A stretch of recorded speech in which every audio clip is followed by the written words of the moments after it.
Bonjour et bienvenue sur la chaîne Crypto 14, ici nous vous faisons le résumé de l'actualité crypto en 10 minutes. Ethereum et Solana Mount recovery après le piratage du pont cryptographique. Les plateformes de contrats intelligents Ethereum et Solana ont enregistré des gains considérables quelques jours seulement après un piratage massif de 320 millions de dollars qui a affecté les deux réseaux. Ethereum et Solana ont tous deux bénéficié de gains sains au cours de la dernière journée. Ethereum, le deuxième plus grand réseau de cryptographie après Bitcoin, est actuellement en hausse de plus de 8%. Solana, un autre réseau intelligent compatible avec les contrats, a augmenté de 11%. Ethereum et Solana ont tous deux bénéficié de gains sains au cours de la dernière journée. Ethereum, le deuxième plus grand réseau de cryptographie après Bitcoin, est actuellement en hausse de plus de 8%. Solana, un autre réseau intelligent compatible avec les contrats, a augmenté de 11%. Ces récupérations à deux chiffres surviennent peu de temps après l'un des plus grands exploits de cette année. Un homme du Maryland drogue son père pour accéder à ses 400 000 dollars en Bitcoin. Liam Gershoni, un homme du Maryland dans la vingtaine, a dopé le thé de son père avec de la drogue afin d'accéder à ses avoirs en Bitcoin d'une valeur de 400 000 dollars. Un résident du Maryland a dopé le thé de son père avec de la drogue afin d'accéder à son compte de crypto-monnaie, qui détenait 400 000 dollars de Bitcoin. Selon le Washington Post, Liam Gershoni de Bethesda, Maryland a glissé de la benzodiazépine, un type de dépresseur, dans le thé de son père avec l'intention explicite de l'assommer.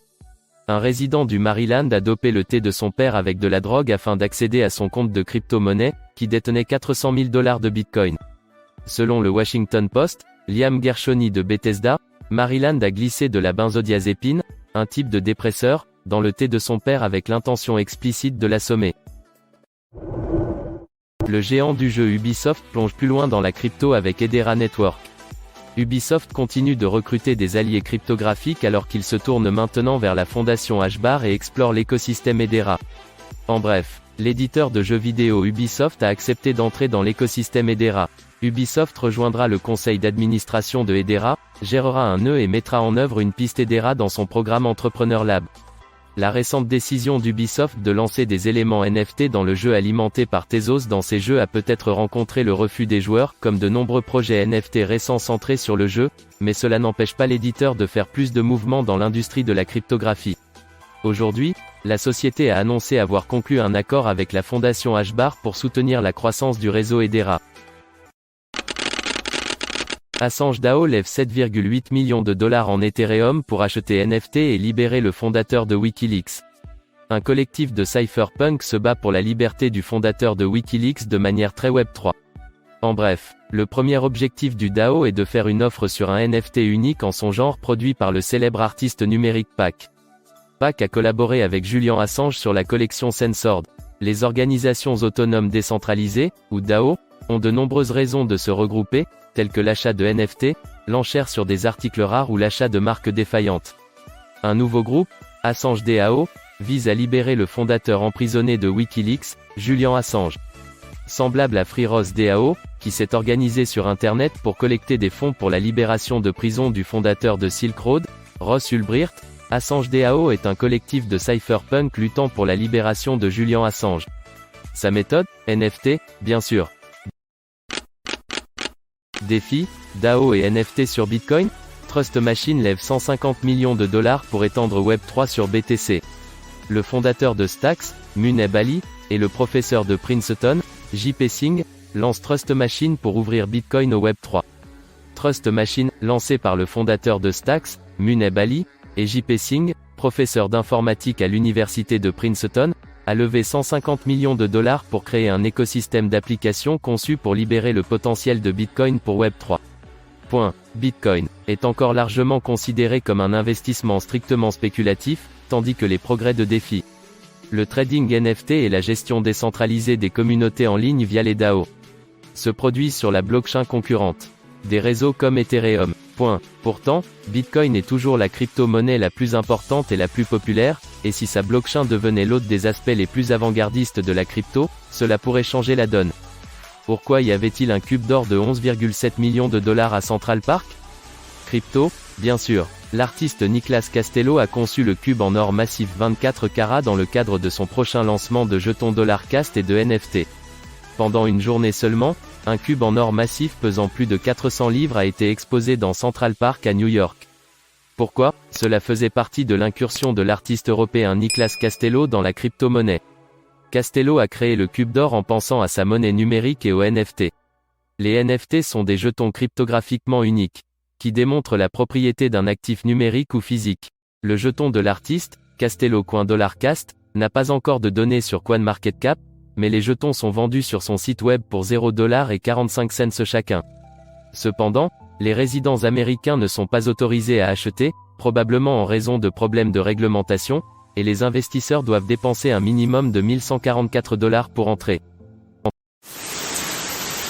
Instagram interdit le compte @NFT de Mark Cuban soutenu par la controverse. Le compte Instagram @NFT a été accusé de publier du contenu sponsorisé sans divulgation appropriée. Maintenant, le compte a été supprimé. Mercredi, le populaire compte Instagram @NFT, qui comptait 1,7 million d'abonnés et une coche bleue vérifiée, a fait l'objet d'un fil Twitter viral accusant le compte de publier à plusieurs reprises du contenu sponsorisé et de faire la publicité de nouvelles collections NFT sans divulguer les publications en tant que publicité. Mercredi soir, dans un espace Twitter, Aaron Avruskin, qui a cofondé Leverage Game Media, qui est soutenu par Mark Cuban et possède le compte @NFT ainsi que plusieurs autres comptes de médias sociaux dans l'espace sportif, a promis de cesser immédiatement toutes les publicités sur le compte et essayer d'être meilleur à l'avenir. Controverse sur les CryptoPunks, les créateurs s'excusent pour les ventes d'Ethereum NFT V1. Larva Labs attire de nouvelles critiques autour de CryptoPunk après avoir vendu des NFT à partir d'un contrat abandonné et suggéré une action en justice potentielle. En bref, les créateurs de CryptoPunk, Larva Labs, se sont excusés d'avoir vendu d'anciens NFT CryptoPunk V1 à partir d'un contrat intelligent abandonné. L'entreprise a suggéré une action en justice potentielle contre le projet dirigé par la communauté, qui enveloppe les NFT mis au rebut pour les rendre fonctionnels. Les CryptoPunks de Larva Labs sont considérés par beaucoup comme l'étalon or d'Ethereum. Image de profil NFT, avec la collection générant des milliards de dollars de ventes en tant que symbole de statut préféré de crypto Twitter. Cependant, son étoile peut s'estomper quelque peu en raison des événements récents, et maintenant Larva Labs fait face à un nouvel examen minutieux pour ses propres actions. Voilà, c'est tout pour ce résumé des actualités. Si tu as aimé, like, commente et abonne-toi pour recevoir nos prochains épisodes et à bientôt pour une prochaine vidéo. Ce cirque doit s'arrêter maintenant. Comment DeFi Protocol Wonderland a évité l'arrêt après un scandale. Après que le cofondateur de Wonderland ait été dénoncé comme un criminel condamné ayant des liens avec Quadriga, le protocole populaire semblait être terminé. Décrypter DeFi est notre newsletter DeFi, dirigée par cet essai. Les abonnés à nos emails peuvent lire l'essai en premier, la veille de sa publication sur notre chaîne. Abonnez-vous ici. La plus grande histoire à avoir frappé DeFi cette semaine et peut-être au cours des 2 dernières années a été la révélation que le cofondateur du projet DeFi Wonderland, 0xSifu, est un fraudeur en série présumé lié au tristement célèbre échange crypto-canadien Quadriga CX. Décrypter DeFi et la newsletter par email DeFi de Decrypt.es billets pour le Super Bowl de cette année seront accompagnés de NFT souvenirs. Les participants au Super Bowl 56 recevront des NFT commémoratifs avec leurs billets, dans le cadre d'un accord entre la NFL et Ticketmaster. Les participants au Super Bowl 56 recevront un NFT souvenir avec leurs billets, dans le cadre d'un partenariat entre la NFL et Ticketmaster. Le NFT sera marqué de la section, de la rangée et du siège unique du fan, selon un communiqué de presse accompagnant l'annonce. Les participants au Super Bowl 56 recevront un NFT souvenir avec leurs billets, dans le cadre d'un partenariat entre la NFL et Ticketmaster. Le NFT sera marqué de la section, de la rangée et du siège unique du fan, selon un communiqué de presse accompagnant l'annonce. Manchester United et Tezos s'apprêtent à conclure un accord de parrainage pluriannuel de 27 millions de dollars. Manchester United est sur le point de présenter Tezos sur son kit d'entraînement dans le cadre d'un accord de parrainage de 27 millions de dollars par an.